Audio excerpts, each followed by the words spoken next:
বাংলাদেশের ফুটবল নিয়ে দু একটা কথা বলতে চাই। বিশেষ করে বাংলাদেশ ফুটবল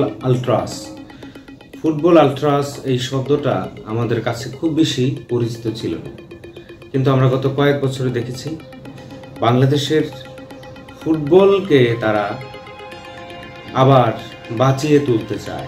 বাংলাদেশের মুমূর্ষু অবস্থায় চলে যাওয়া আইসিইউতে থাকা ফুটবলকে যারা পরম যত্নে ভালোবাসা দিয়ে আবেগ দিয়ে আবার গভীর খাদ থেকে টেনে তুলেছেন, তারা হচ্ছেন বাংলাদেশ ফুটবল আলট্রাসের যারা অদম্য তরুণদের এক দল। তারা আমরা লক্ষ্য করছি যে ফুটপাতে ঘুমাচ্ছে, 24 ঘন্টা 48 ঘন্টা হয়ে গেছে, তারা এখনো ফুটপাতে বসে আছে। এই বিষয়টি নিয়েই কথা বলতে চাই। বাংলাদেশ ফুটবল নিয়ে খুব বেশি আগ্রহী মানুষ গত 15, 16 বা 20 বছরে আমি অন্তত দেখিনি। আমি ফুটবলের খোঁজ খবর রাখি, এমনকি আমি রহমতগঞ্জের ফুটবলের খবরও রাখি। রহমতগঞ্জ ফুটবল টিমে কারা খেলে সেটাও আমি জানি, যার ফলে এই ফুটবল পাগল একদল তরুণদের সাথে আমাদের বা আমার মতো যারা একটু অন্য জেনারেশনের তাদেরও যোগাযোগ আছে, যারা ফুটবলকে ভালোবাসে। ফুটবলকে ভালোবাসার ফলেই কিন্তু আমরা লক্ষ্য করেছি যে হামজা চৌধুরীর মতো ইউরোপিয়ান ফুটবল লিগে খেলা, ইংলিশ প্রিমিয়ার লিগে ফুটবল খেলা প্লেয়ার কিন্তু বাংলাদেশে চলে এসেছে ফুটবল খেলতে। হবিগঞ্জের ছেলে হামজা চৌধুরীকে বাংলাদেশে আনার পেছনে সবচেয়ে বড় অবদান যদি কারো থাকে সেটা হলো ফুটবল প্রেমিক এই তরুণ এবং কিশোরদেরকেও আমরা দেখেছি যে পাগলের মতো ফুটবলকে ভালোবাসতে, এবং তারা সেই ভালোবাসাটা কিন্তু দিন দিন প্রকাশ করে গেছে। প্রতিনিয়ত সোশ্যাল মিডিয়াতে, টিভির সামনে, ইউটিউব চ্যানেলের মাধ্যমে, তারা ফেসবুকের মাধ্যমে তারা কিন্তু এটা প্রকাশ করে গেছে। এবং সেই ভালোবাসার টানেই কিন্তু আমাদের হামজা চৌধুরী কিন্তু সমস্ত ভালোবাসা উজাড় করে দিয়ে কিন্তু সে আবার তার বউ বাচ্চা সহ বাংলাদেশে এসেছে। এবং আমরা দেখেছি যে হবিগঞ্জের মাটিতে লুটুপুটি খাচ্ছে হামজা চৌধুরীর মতো, যার মাসিক বেতন 3-4 কোটি টাকা, তার বাচ্চারা খেলাধুলা করছে। হামজা চৌধুরী ভারতের বিরুদ্ধে শিলংয়ের মাঠে যার অভিষেক হলো বাংলাদেশের ফুটবল প্লেয়ার হিসেবে, সে হামজা চৌধুরী। এর আগে একটু পেছনে যদি যাই, জামাল ভুঁইয়ার অবদান আমরা কোনোদিন ভুলতে পারবো না।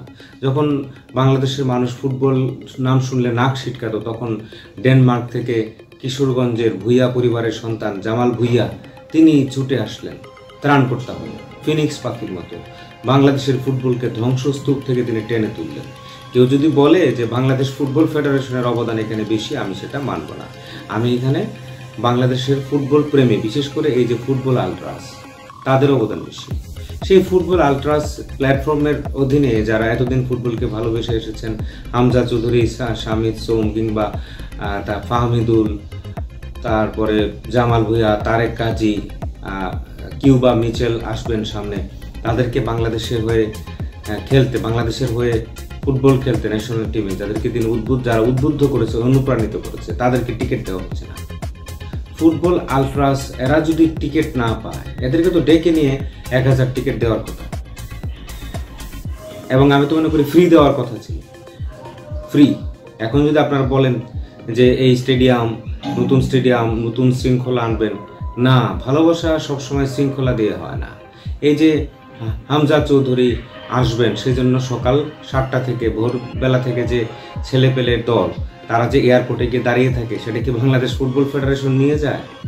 বাংলাদেশ ফুটবল ফেডারেশন কেমন ছিল সেটা তো আমরা জানি। আমাদের ফুটবলকে তারা ধ্বংস করে দিয়েছিল।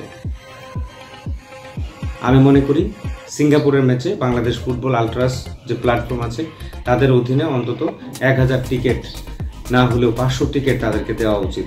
তারা বসতে চায় না। তারা বসে, আমি দেখেছি মন্ত্রী মাঠে বসে খেলা দেখছে, ফুটবল মাঠে কি হচ্ছে কিছুই, উনি শুধু শো অফ করতে গেছেন। এরকম বহুত আমরা মন্ত্রী সচিবদের দেখছি। ফুটবল প্রেমী ছাড়া ফুটবল খেলা হয় না। আমরা এখনো বিশ্বাস করি তাদের সবাইকে মাঠে ঢুকতে দিতে হবে।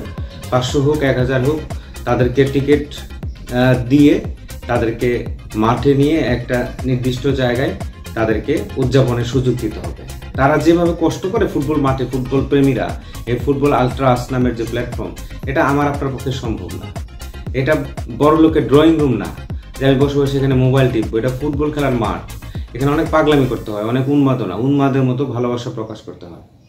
ফুটবল আলট্রাসদেরকে সম্মানিত করা হোক, তাদের কাছে দুঃখ প্রকাশ করা হোক, তাদেরকে রাস্তা থেকে তুলে নিয়ে তারা 48 ঘন্টা মনে হয় রাস্তার উপরে বসে আছে এই বৃষ্টির দিনে, ঝড় বাদলার দিনে।